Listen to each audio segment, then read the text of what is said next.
Nós estamos pregando sobre as respostas de Jesus no Evangelho de Lucas. Nós falamos sobre as perguntas de Jesus, agora como ele respondeu. E nós estamos aprendendo muito através da sua palavra. E hoje nós veremos sobre a pesca maravilhosa. Quem frequenta a igreja, quem já participou de missa, de culto, certamente já ouviu falar sobre a pesca maravilhosa, sobre Simão, que é também chamado Pedro. E nós hoje vamos olhar para esse texto que, a princípio, eu já preguei várias vezes, você provavelmente já ouviu, mas a palavra de Deus é sempre atual, por isso que é palavra de Deus. Por que que nós, tanto eu quanto você, precisamos ouvir essa palavra hoje à noite? Por que que Deus quer nos falar? O que que Deus quer nos falar hoje à noite através dessa palavra? E o que que significa ser um seguidor de Jesus? Na verdade, a resposta de Jesus não foi uma pergunta, mas foi a uma atitude de Simão. E lá em Lucas 5:10, mas numa outra versão, diferente da que eu vou ler hoje, diz o seguinte: Jesus respondeu a Simão: não tenha medo, de agora em diante você será pescador de gente. Queridos, todas as vezes que nós olhamos para esse texto, nós lembramos da pesca maravilhosa, mas há algo muito mais maravilhoso do que a pesca em si. Vamos ver o que que é? Vamos abrir as nossas Bíblias em Lucas capítulo 5, os versos de 1 a 11. Lucas capítulo 5, os versos de 1 a 11. Obrigado, amor, paixão da minha vida. Não é horário de namorar, então se concentre, pastor Gilberto. Então vamos lá, Lucas capítulo 5, os versos de 1 a 11. Nós vamos ler na NAA.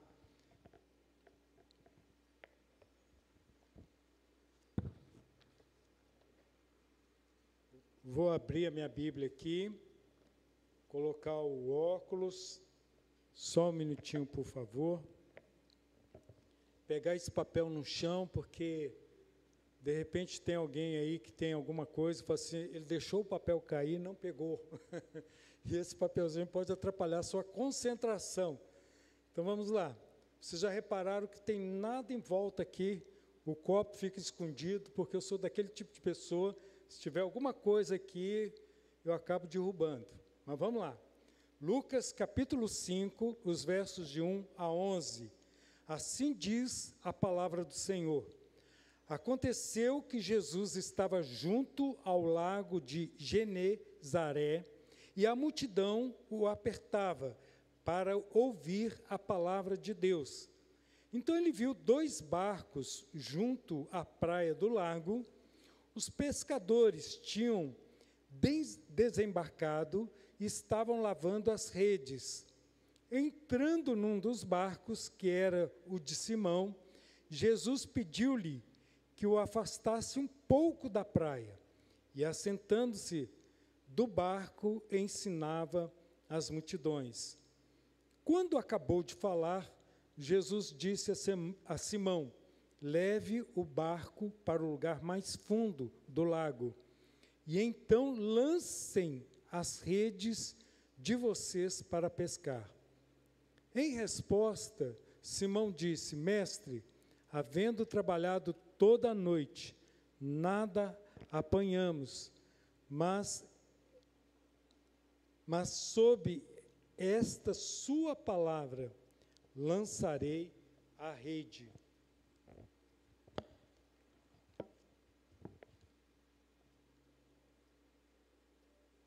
Minha Bíblia é nova, então eu estou apanhando aqui em abri-la, viu, gente?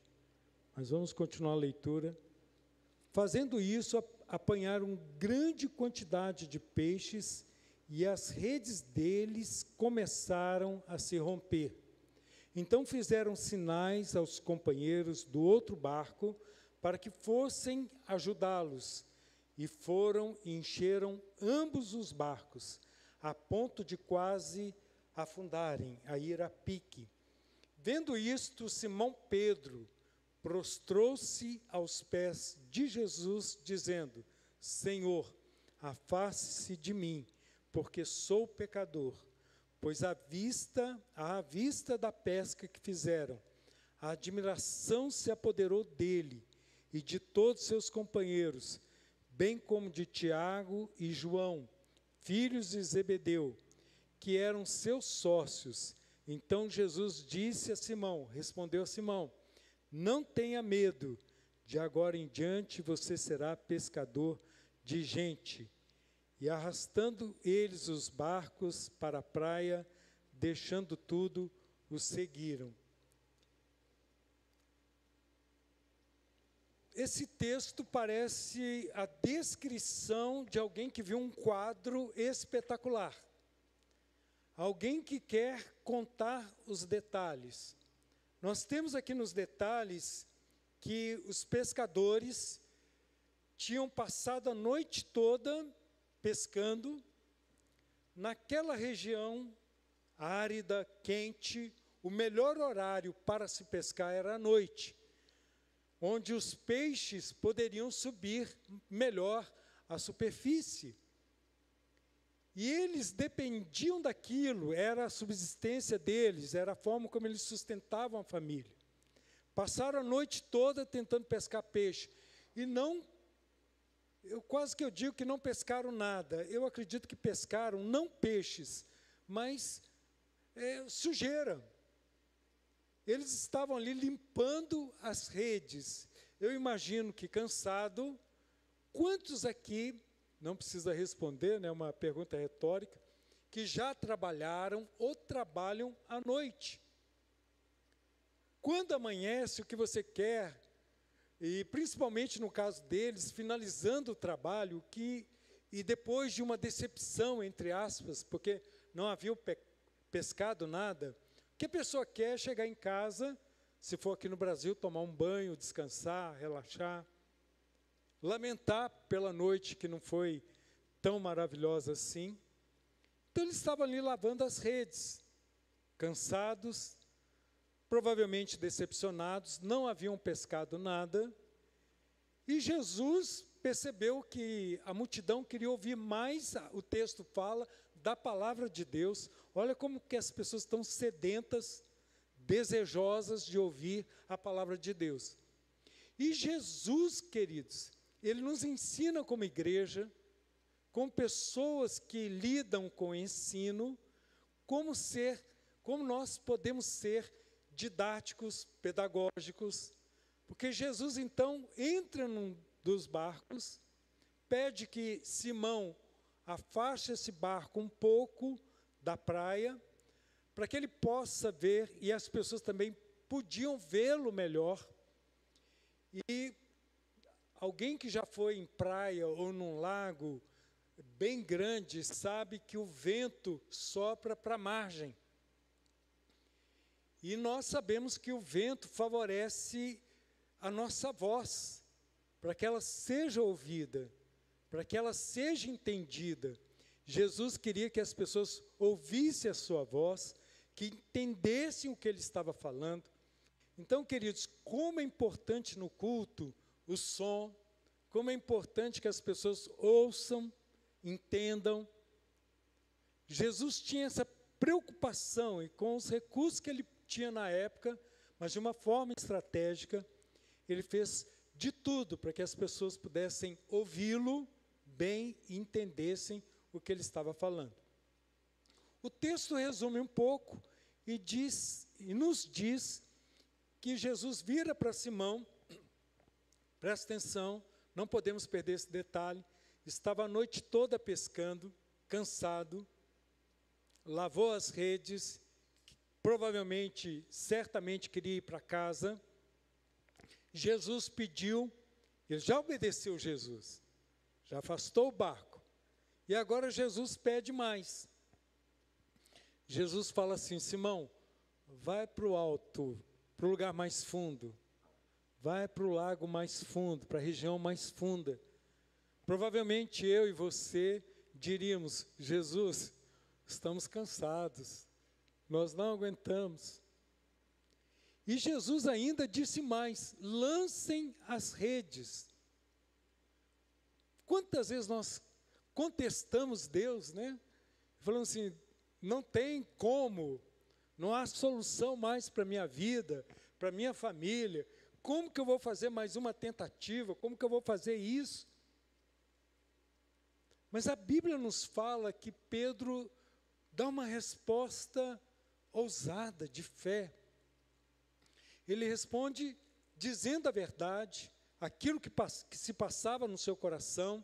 Jesus, eu estou cansado, estávamos tentando pescar a noite inteira, mas sob a tua palavra,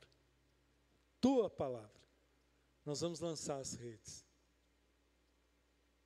A expectativa, de repente, não era pescar nada, era só obedecer. Era só obedecer. Então Pedro e os seus amigos lançam as redes. E qual é o resultado? É o que marca esse texto, não é verdade? Eles pescam tantos peixes, mas tantos peixes, que as redes não estavam suportando, pediram ajuda do outro barco, os barcos também quase afundando. Tantos peixes. Queridos, é importante que nós também façamos uma adaptação para a nossa vida.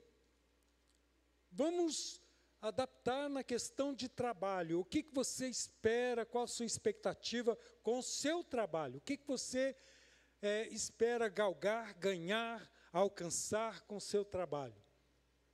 Aí você imagina, olha, eu quero ser bem-sucedido, e para mim ser bem-sucedido é alcançar isso. Maravilha. Eu creio que essa pesca maravilhosa era como se aquilo que Pedro desejasse acontecesse numa questão de segundos. O resultado da pesca de peixe poderia ser o resultado de uma pescaria de 1 ano. Tudo, em alguns momentos, ele estava realizado, ele estava com as finanças em dia, podia acertar tudo na vida dele. Financeiramente era quase tudo resolvido, ele poderia salgar esse peixe e comercializar esse peixe para todos os lugares possíveis da época. Pedro estava, então, profissionalmente realizado. E ele poderia abraçar os peixes e dizer, olha como é que Deus é bom, eu abraço os peixes, eu abraço a pescaria. Ah, que maravilha, é tudo que eu queria. Mas qual foi a reação de Pedro, gente? Interessante, olha como que a Bíblia tem detalhes, queridos, que nós ficamos assim admirados, extasiados, porque a primeira vez que Pedro eu uso Pedro e Simão porque é a mesma pessoa.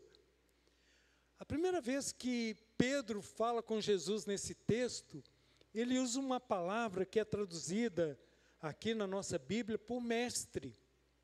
Mas a palavra mestre, no hebraico, é rabi ou rabone, meu mestre, como discípulo. Mas Pedro ainda não é discípulo. Ele está sendo despertado para isso. Sabe qual a palavra que ele usa aqui? Epistetos. Pastor, o que significa? Quando ele fala, mestre, pela tua palavra lançaremos as redes. Essa palavra significa alguém que tem autoridade, alguém que é o chefe, alguém que é o boss, alguém que é o líder.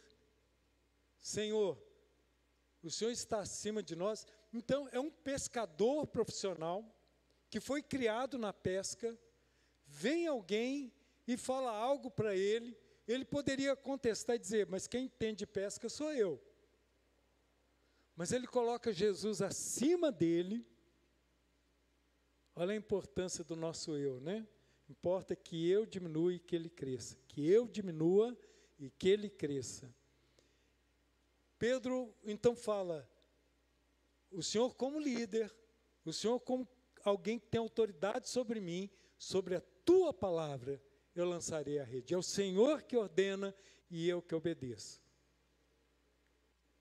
Então, quando realiza a pesca maravilhosa, ele fica tão maravilhado que todos nós ficaríamos, mas diferente, provavelmente, da maioria de nós, Ele não abraça a pescaria e diz assim: agora estou realizado, agora estou rico, Jesus maravilhoso, era tudo que eu queria.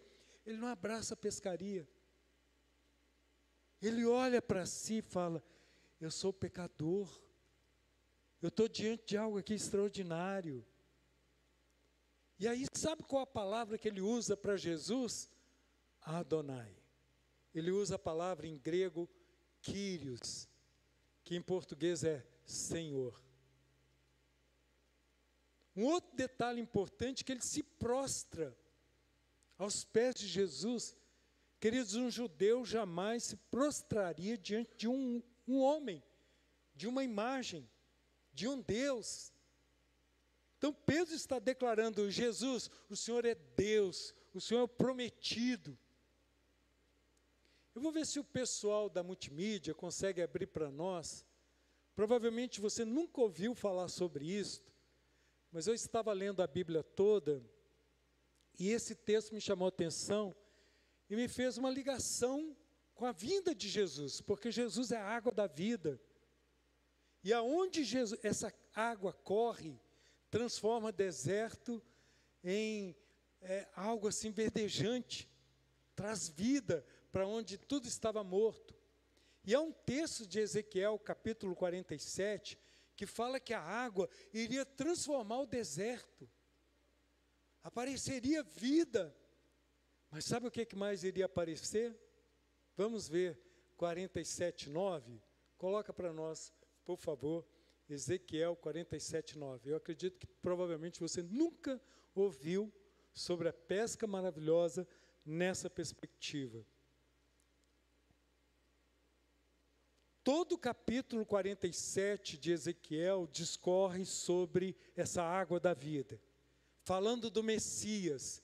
E Jesus vai dizer que ele é a água da vida, que é um texto belíssimo. E nesse versículo fala o seguinte: todos os seres vivos que povoam os lugares por onde este rio passar. Parece a música, né? Diante do trono.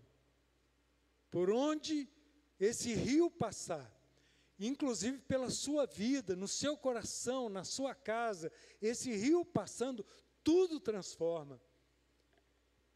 Terão vida, e haverá muitíssimo o quê? Haverá muitíssimo o quê? Peixe. Peixe. Porque essas águas chegarão lá. Essa água chegará na sua vida, na sua casa. Jesus tem poder para transformar. Queridos, eu acredito que Ele é o Criador de todas as coisas. Ele traz à existência até o que não existe. Eu acredito que aquele lago nunca teve tanto peixe que apareceram pela ordem, pelo poder de Jesus. E assim Pedro fez a maior pescaria da sua vida. E ao invés de abraçar aquela pescaria inusitada, era tudo que um pescador imaginava, desejava na vida, ele se dobrou diante de Deus. E eu gostaria de dizer para você que a maior maravilha dessa pesca não são os peixes. Foi o fato de Jesus ter pescado Pedro. E a maior maravilha é o fato de Pedro ter sido pescado e Jesus ter falado com ele: agora você será o quê? Pescador de homens. Quando chega lá em Atos 3, Pedro começa a pregar. E no final da sua pregação, quantas vidas se rendem a Cristo? Quantos homens?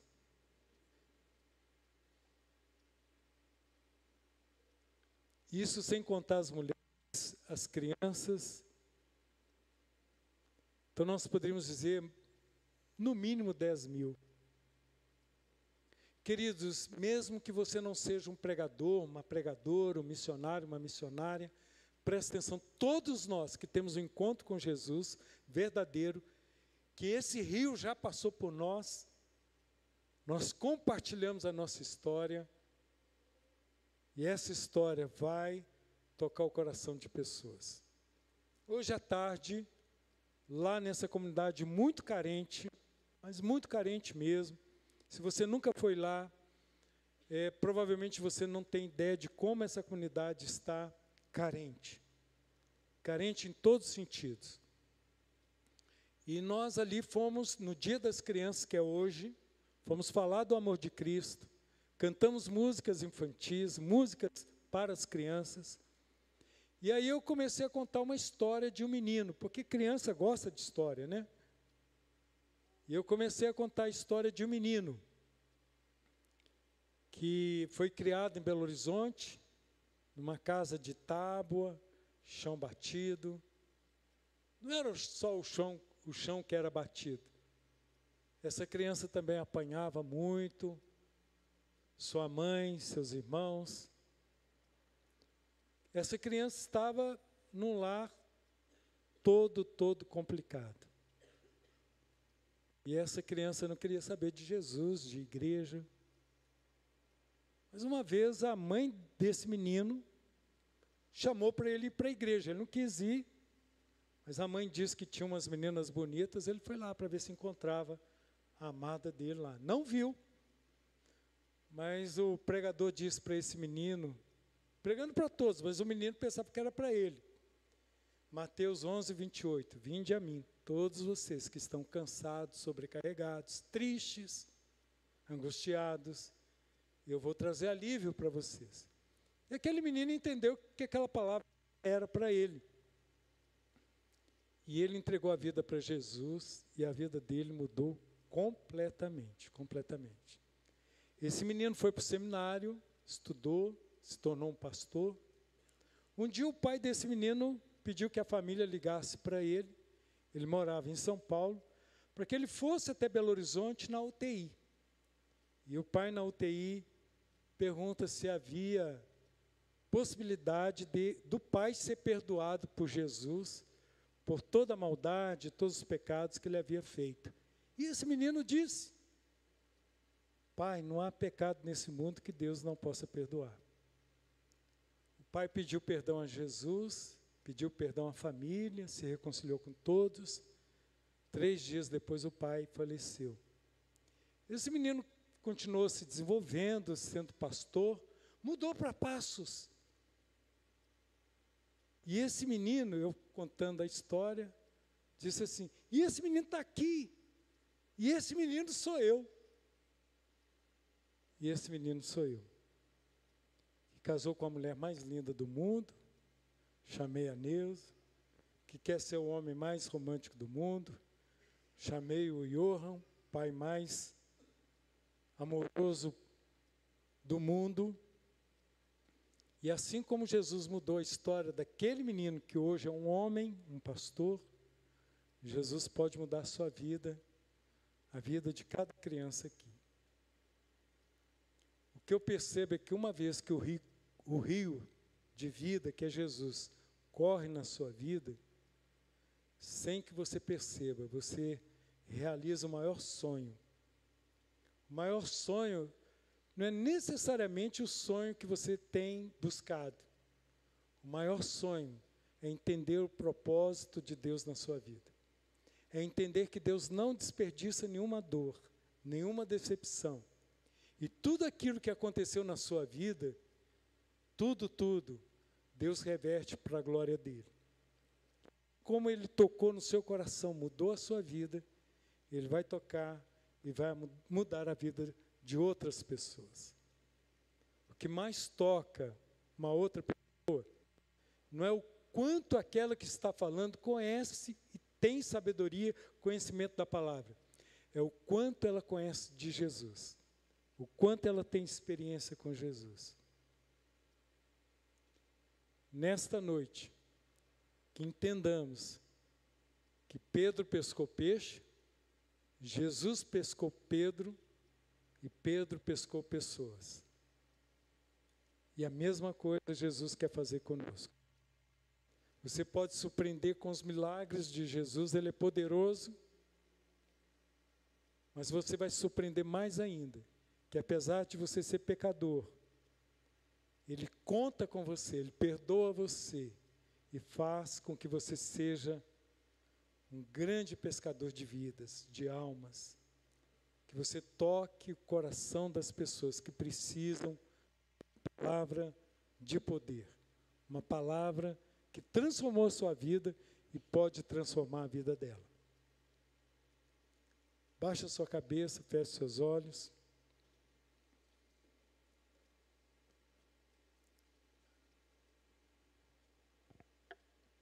Como foi a sua infância?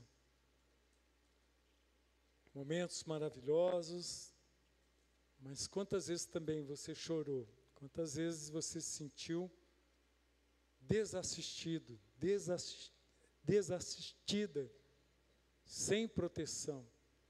E provavelmente as pessoas que deveriam cuidar de você, você sentiu que falhou com você. Você se sentiu sozinho, sozinha. Mas eu quero dizer para você que Deus jamais abandonou você. Que Deus trouxe você até esse momento para dizer o quanto Ele ama você.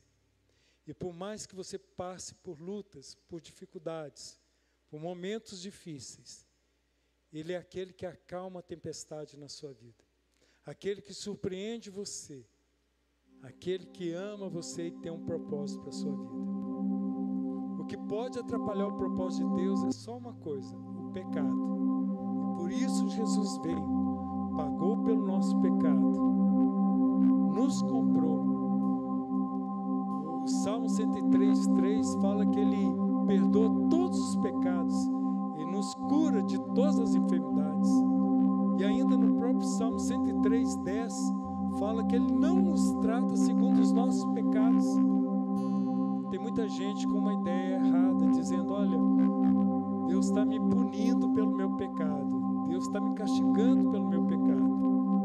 Eu e você, nós recebemos consequências, mas quem pagou pelo pecado foi Jesus. É o único preço, e foi um preço pago por amor a você.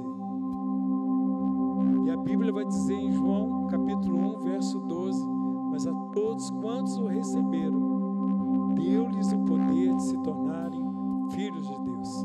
A única forma de você ser filho de Deus é você receber Jesus. Ele o recebe, Ele já deu esse passo, deixou o lar da glória, veio na condição humana, Ele o espera, Ele o abraça, mas é importante que você também corra para Jesus, que você diga: Senhor, perdoa os meus pecados, restaura a minha vida, não permita que o diabo venha pisar nas minhas feridas, que o diabo venha, através das minhas emoções, das decepções, fazer uma ruaça, quebrar o meu eu, de tal forma, me deixar dilacerado, totalmente arrasado, porque é esse rio